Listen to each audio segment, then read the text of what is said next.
Hello students, നമ്മൾ world ബാങ്കിനെ കുറിച്ച് നോക്കാം. വേൾഡ് ബാങ്കിനെ കുറിച്ചുള്ള ഫസ്റ്റ് ഒരു ചെറിയ ഇൻഫർമേഷൻസ് എന്ന് പറയുന്നത്, ഇത് ഫസ്റ്റ് ഫോർമേഷൻസ് എന്ന് പറയുമ്പോൾ 1944 അപ്പം ഇത് 70 വർഷത്തിന് മുന്നേ ഉള്ള ഒരു ഇന്റർനാഷണൽ ഫിനാൻഷ്യൽ ഓർഗനൈസേഷൻ ആണ്. ഇത് ടൈപ്പ് എന്ന് പറയുമ്പോൾ ഇന്റർനാഷണൽ ഫിനാൻഷ്യൽ ഓർഗനൈസേഷൻ ആണ്. അതിന്റെ ഹെഡ് ക്വാർട്ടേഴ്സ് വാഷിംഗ്ടണിലും, മെമ്പർഷിപ്പ് എന്ന് പറയുന്നത് 188 കൺട്രീസ് IBRDയിലും 172 കൺട്രീസ് IDAയിലും ഉണ്ട്. ഒഫീഷ്യൽ ലാംഗ്വേജ് ആയിട്ട് യൂസ് ചെയ്യുന്നത് അറബിക് ഉണ്ട്, Chinese, English, French, Russian, Spanish ഉണ്ട്. ദെൻ പ്രസിഡന്റ് എന്ന് പറയുന്നത് ജിം എം കിം ആണ്. പാരന്റ് ഓർഗനൈസേഷൻസ് എന്ന് പറയുന്നത് വേൾഡ് ബാങ്ക് ഗ്രൂപ്പാണ്. ഇത് ഒരു വേൾഡ് ബാങ്കിനെ കുറിച്ചുള്ള ഒരു ഫാക്റ്റ് ആണ്. ഇപ്പോ റീസെന്റ് ആയിട്ട് എന്തെങ്കിലും ചേഞ്ചസ് വന്നിട്ടുണ്ടോ എന്നുള്ളതിനെ കുറിച്ച് നിങ്ങൾ നോക്കണം. അപ്പം ഇത് ഇത്രയുമാണ് ഇതിന്റെ ഒരു ഒരു ബേസ് ആയിട്ടുള്ള ഇൻഫർമേഷൻസ്. നെക്സ്റ്റ് എന്താണ് വേൾഡ് ബാങ്ക്? വേൾഡ് ബാങ്ക് എന്ന് പറയുമ്പോൾ ഇതൊരു ഇന്റർനാഷണൽ ഓർഗനൈസേഷൻ ആണ്. International financial organisation dedicated to providing financing, advice and research to developing nations to aid their economic advancement. എന്താണ് ഡെവലപ്പിംഗ് നേഷൻസിന് വേണ്ടിയിട്ട് മെയിൻ ആയിട്ട് ഫണ്ട് പ്രൊവൈഡ് ചെയ്യുന്ന, ഫിനാൻസ് പ്രൊവൈഡ് ചെയ്യുന്ന ഒരു ഇന്റർനാഷണൽ ഫിനാൻഷ്യൽ ഓർഗനൈസേഷൻസ് ആണ് ഏത്? World bank. ബാങ്ക് എന്ന് പറയുമ്പോൾ തന്നെ നമുക്കറിയാം എന്താണ് അവർ പ്രൊവൈഡ് ചെയ്യുന്നത്? ഫണ്ടാണ് പ്രൊവൈഡ് ചെയ്യുന്നത്. ഡെവലപ്പിംഗ് നേഷൻസിന് ഫണ്ട് പ്രൊവൈഡ് ചെയ്യുന്ന ഒരു ഓർഗനൈസേഷൻസ് ആണ് ഏത്? വേൾഡ് ബാങ്ക് എന്ന് പറയുന്നത്. അതുപോലെ എന്തൊക്കെ കൊടുക്കുന്നുണ്ട്? റിസർച്ചിനും അതുപോലെ അഡ്വൈസും ഒക്കെ ഇവര് പ്രൊവൈഡ് ചെയ്യുന്നുണ്ട് ഡെവലപ്പിംഗ് നേഷൻസിന്റെ എക്കണോമിക് അഡ്വാൻസ്മെന്റിന് വേണ്ടിയിട്ട്. അപ്പം ഒരു ഇന്റർനാഷണൽ ഫിനാൻഷ്യൽ ഓർഗനൈസേഷൻസ് ആണ് മെയിൻ ആയിട്ട് ഇവര് ഫണ്ട് പ്രൊവൈഡ് ചെയ്യുന്ന ഒരു ഓർഗനൈസേഷൻ ആണ്. എന്തുകൊണ്ടാണ് ഈ വേൾഡ് ബാങ്ക് എക്സിസ്റ്റ് ആയതെന്ന് വെച്ചാൽ, ഇത് ക്രിയേറ്റ് ചെയ്തത് സെക്കൻഡ് വേൾഡ് വാറിന്റെ എൻഡിലാണ്. As a result of many European and Asian countries needing finance. European കൺട്രീസും അതുപോലെ തന്നെ ഏഷ്യൻ കൺട്രീസിനും ആവശ്യമായിട്ട് ഫണ്ട്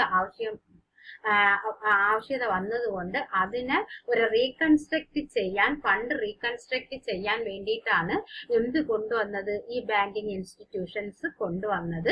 ഇത് എന്ത് ചെയ്തു? സക്സസ്ഫുൾ ആയിട്ട് ഫിനാൻസ് പ്രൊവൈഡ് ചെയ്തു. ഡിസ്ട്രോയിഡ് ആയിട്ടുള്ള കൺട്രീസിന് ഇത് എന്ത് പ്രൊവൈഡ് ചെയ്തു? ഫണ്ട് പ്രൊവൈഡ് ചെയ്തു. അപ്പൊ അതാണ് ഇതിന്റെ മെയിൻ ആയിട്ടുള്ള എയിം, ഇത് കൊണ്ടുവന്നതിന്റെ എയിം എന്ന് പറയുന്നത്. ദെൻ ഇത് international bank for reconstructions and development was first multilateral development bank ആണ്. ഏത്? IBRD എന്ന് പറയുന്നത് ഫസ്റ്റ് മൾട്ടിലാറ്ററൽ ഡെവലപ്മെന്റ് ബാങ്ക് ആണ്. ഇത് സെക്കൻഡ് വേൾഡ് വാർ എൻഡിങ്ങിന് മുന്നേ ഇത് കൊണ്ടുവന്ന ഒരു ബാങ്ക് ആണ്. ദെൻ ഇത് എന്ന് പറയുമ്പോൾ provide sources of financing and reconstructions and development among countries. ഇത് വാർ സമയത്ത് ഇങ്ങനെയൊക്കെ വന്ന കൺട്രീസിന് ഫണ്ട് പ്രൊവൈഡ് ചെയ്യാൻ വേണ്ടിയിട്ട് കൊണ്ടുവന്ന ഒരു ബാങ്ക് ആണ് ഏത്? വേൾഡ് ബാങ്ക് എന്ന് പറയുന്നത്. ദെൻ എന്താണ് ബ്രിട്ടൻ വുഡ് കോൺഫറൻസ് എന്ന് പറഞ്ഞാൽ? ബ്രിട്ടൻ വുഡ് കോൺഫറൻസ് എന്ന് പറയുമ്പോൾ ഇത് ഫസ്റ്റ് 22 ജൂലൈ 1944 ഈ കോൺഫറൻസ് ഹെൽഡ് ചെയ്തത്. ഫോം ചെയ്തത് 22 ജൂലൈയിലാണ്. ഇത് contain 730 delegates from all 44 allied nations in Bretton Woods. ഇത്രയും ആൾക്കാരാണ് ഇതിൽ ജോയിൻ ചെയ്തത്. To regulate the international monetary and financial order after conclusion of world war second. ഇതിൽ എന്ത് കൊണ്ടുവന്നു? ഇത് റെഗുലേറ്റ് ചെയ്തു. എന്ത് റെഗുലേറ്റ് ചെയ്തു? International and monetary and financial order ആണ്.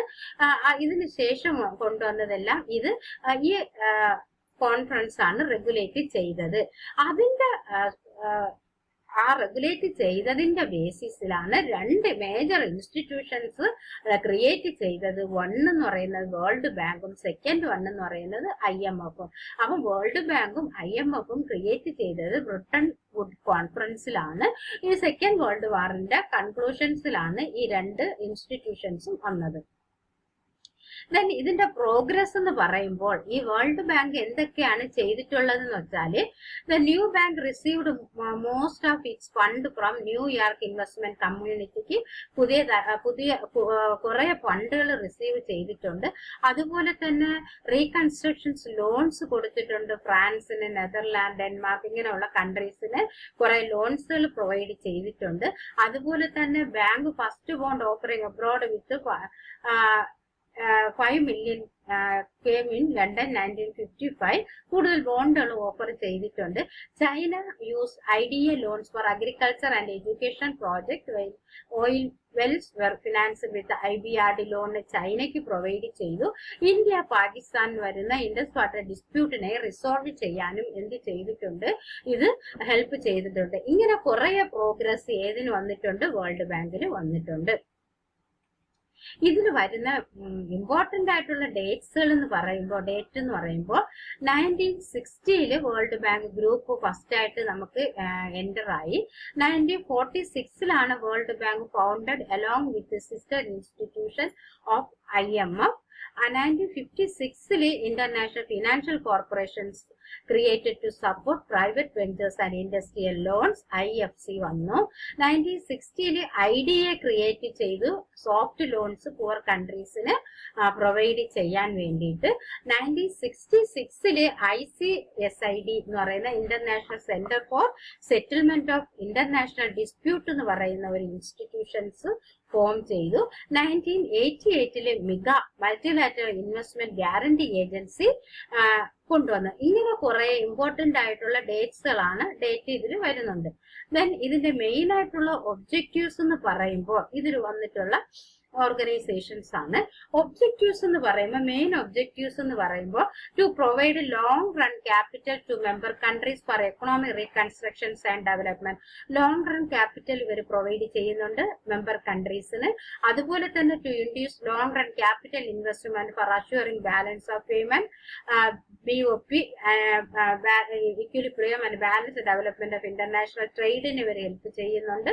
To provide guarantee for loans granted to small and large units and other projects of member countries, to ensure the implementation of development project so as to bring about a smooth transference from a wartime to peace economy, to promote capital investment in member countries by the following ways.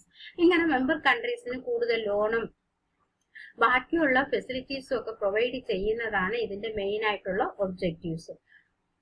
The next one, functions. Functions എന്ന് പറയുമ്പോൾ granting reconstructions loans, granting development loans to underdeveloped countries, providing loans to government for agriculture, irrigation, power transport, water supply, ഇതിനൊക്കെ loans provide ചെയ്യുന്നുണ്ട്.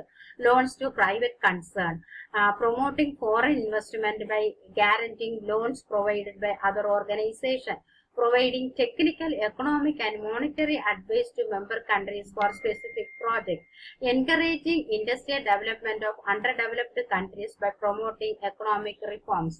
ഇങ്ങനെ എല്ലാ ഓർഗനൈസേഷൻസിന്റെയും loan provide ചെയ്യുന്ന fund അല്ലെ finance provide ചെയ്യുന്നതാണ് ഇതിന്റെ മെയിൻ ആയിട്ടുള്ള ഫങ്ഷൻസ് എന്ന് പറയുന്നത്. ഇതിന്റെ ബോറോയേഴ്സ് എന്ന് പറയുമ്പോൾ ഈ പറയുന്ന കൺട്രീസ് എല്ലാം ഉണ്ട്. Mexico, Brazil, Turkey, Pakistan, China, India, Argentina, ഇതെല്ലാം ഇവിടെ ഉള്ള കൺട്രീസ് ആണ്, മെമ്പർ കൺട്രീസ് ആണ്.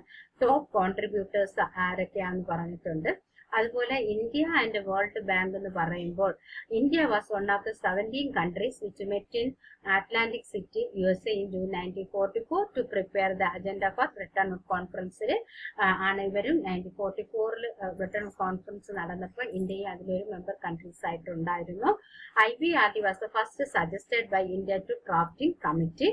The bank lending to India started in 1949. The first loan of $34 million was approved by Indian Railways.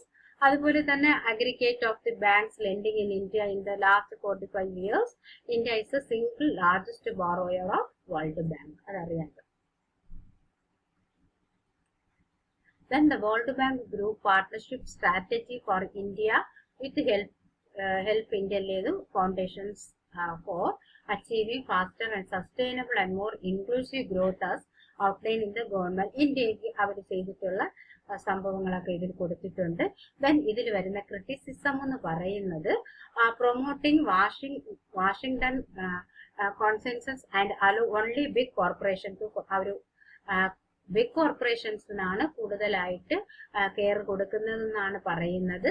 അതുപോലെ തന്നെ ignore the environment and social impact of project, resentment and social turmoil in India cause high debt amongst the countries. Working with the private sector will lead to decrease in the role of the state as a primary provider.